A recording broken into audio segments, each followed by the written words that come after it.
Good morning guys! Kahapon nga pala nagpunta kami dito sa I-60 Motor Vehicle Inspection Services para nga magpa-smoke test na rin at mag-renew kami ng papel namin dito sa Avanza sa aming rehistro. Ang kagandahan dito, one-stop shop na to. Meron na siyang registration renewal para sa LTO at meron na rin siyang para sa mga insurance. Makakasiguro kang legit itong services dito sa IC60 dahil nga accredited to ng LTO. Tapos malapit pa ito sa mga lugar dito sa Pampanga dahil nasa San Fernando lang itong IC60. Ang kagandahan pa dito, napakabilis ng services nila dahil 15 minutes lang matatapos nang mache-check yung sasakyan mo kung pasado ba o hindi. Pagkatapos nga ma-check ng sasakyan ko, pinapunta na ako dito sa claiming area para makuha ko na yung resulta ng aking papel.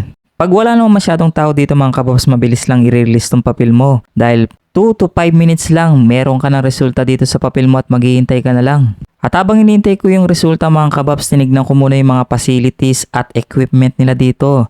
Napaka-moderno talaga at kaya nga mabilis natatapos yung kanilang mga trabaho. Pagkatapos nga na 3 minuto, natapos na rin ang resulta ng aking papel. Ayan, susunod bibigay ko na to sa renewal office ng LTO at kukuha ko ng insurance. Yun lang, maraming salamat and thank you!